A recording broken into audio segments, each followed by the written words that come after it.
إلهي وقفت دموعي تسيل وقلبي ببابك باك ذليل. الله جل وعلا لا يسعد في هذه الأرض إلا الذي أقبل عليه سبحانه وتعالى والذي أطاعه جل وعلا. فمن اتبع هداي فلا يضل ولا يشقى.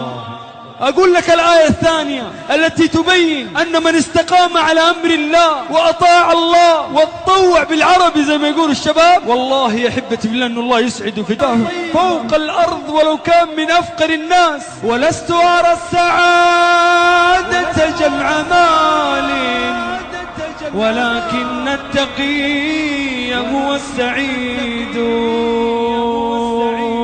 يا شباب بعد هذه الآيات العظيمة بالله أحد يتردد؟ لمن شاء منكم أن يتقدم أو يتأخر. والله هي فرصة تمر عليك بالحياة، يمكن هذه آخر فرصة. والله يا شباب أنا أكلمكم عن نفسي، أنا مرت علي فرصة واستغليتها، الشباب مرت عليهم فرصة زي هذه واستغلوها. بختم بسؤال أسألك بالله، روابط في جوالك، بكى الدخان في جيبك، صحبة سيئة أحب إلى قلبك من الله، تقدم أمرها على أمر الله، أبوس يدك لا تتردد لا تتردد لا تتردد. اللي قتل 100 نفس جاء إلى العالم قال له لي توبة، قال له نعم لكن أخرج من أرضك، ما تردد، خرج. بمجرد ما خرج مات وهو في طريق التوبة، فانتقل إلى جنة عرض السماوات والأراضين. تخيل الليلة واحد من الشباب هنا بات هو السبب في فرح الله. الله. طيب كيف أفرح الله؟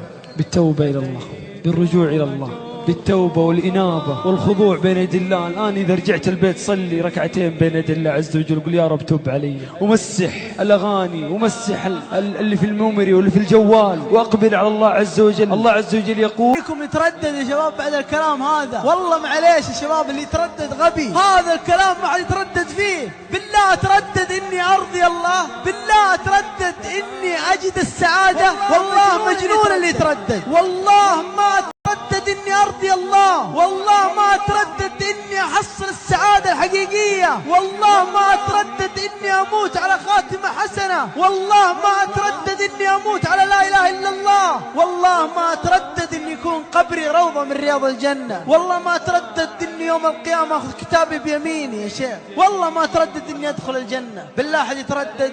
والله العظيم الذكي العاقل الفطن ما يتردد. زي هذا البطل الآن، شوف ما شاء الله تبارك الله، الله أكبر يا شيخ، تكبير يا شيخ، تكبير، الله أكبر، الله أكبر. شبابنا فيهم خير والله، أبطال أسود. شوف ترك الدربكة والعود وكل آلات اللهو والطرب اللي تبعد عن الله سبحانه وتعالى من أجل أن يرضى الله. هذا مهر جنة. اترك المعاصي، هذا مهر جنة. البكة تطلع وترميه، هذا مهر الجنة. الذاكرة الممري المقاطع تحذفها، هذا مهر الجنة. تبغى الجنة ولا ما تبغاها يا أخي؟ بلاد الأفراح. أتيت أجر خطايا السنين،